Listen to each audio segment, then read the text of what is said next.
And get excited when I say vet now. Friends now. So well done, Nick. How did you feel out there first match since that famous doubles final in Australia? Yeah, felt good. Just excited to be back at this tournament, to be honest. Like, it's been a couple of years, obviously, from the pandemic and just taking time off and just getting my mind and body right. Body feels as good as it's ever felt. So I feel like I'm moving and playing really well. It's good to be back.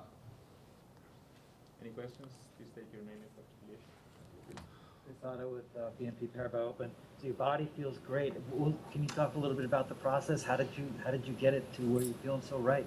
Well, my left knee was just real bad for about a year and a half. You know, I wasn't able to get it healthy and get it to a point where I was even 60% playing. You know, I played all last year basically with, you know, going out of matches on like 5-6 painkillers.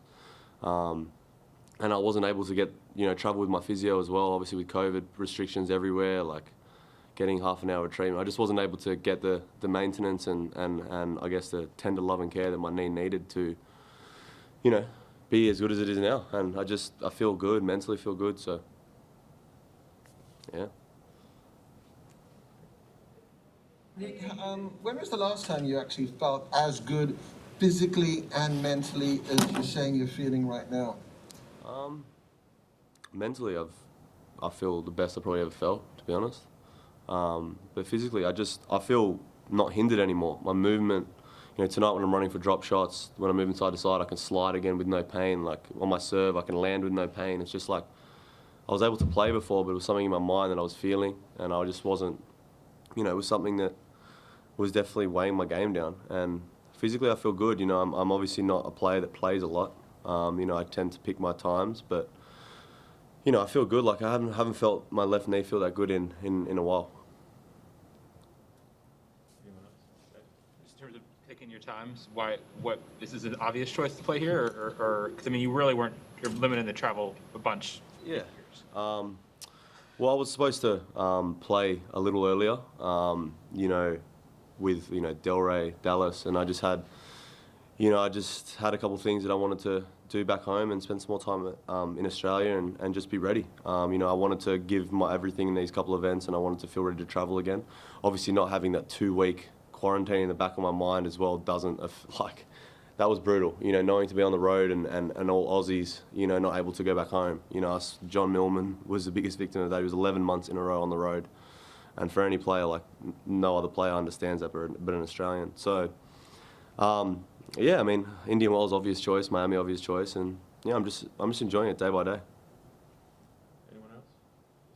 You spoke about it. You said it was also the best you felt mentally. So can you elaborate a little bit on making you feel so good, and the fact that you're feeling so good physically, mentally? Does it change a little bit your perspective on how you see the rest of the season? Maybe what you feel like you can accomplish?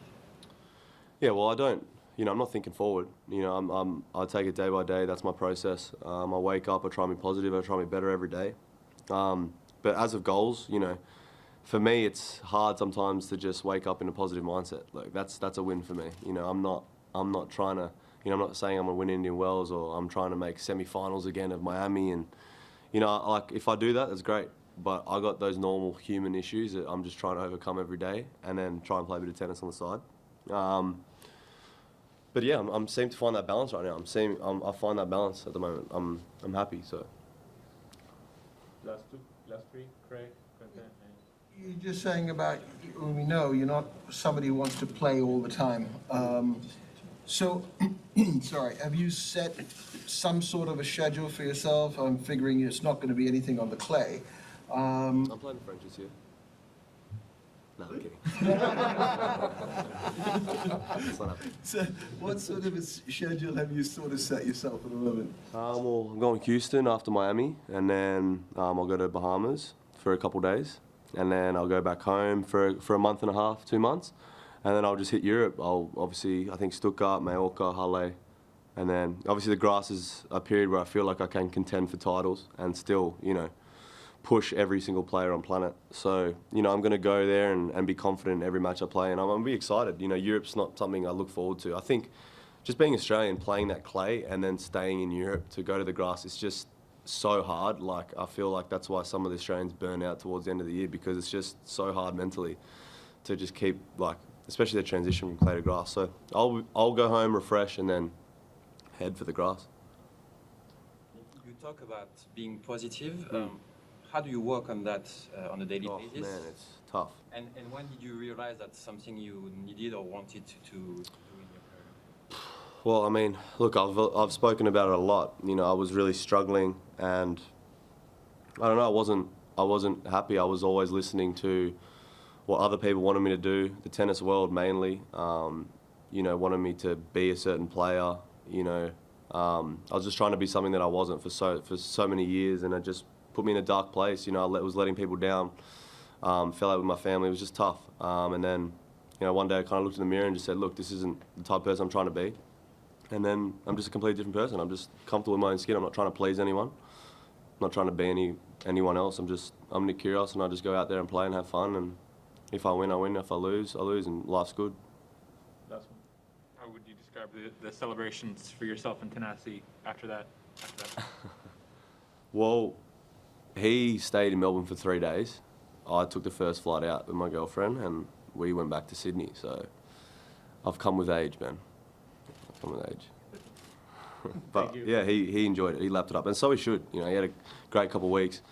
And look, it's not like, for some, I guess it's not a big deal, like doubles Grand Slam. But for me and Thanasi, like we literally grew up together. We grew up together since we were like 8 years old, so like 10. So it's pretty crazy. You know, I watch a highlight, I still get goosebumps thinking about it. Like his face is the initial when he sees it, he's just like, it's almost like what the happened type thing. Not really like we won it. It was like, how on earth has this happened? We literally sent a WhatsApp text like, we're playing dubs this year. Yeah.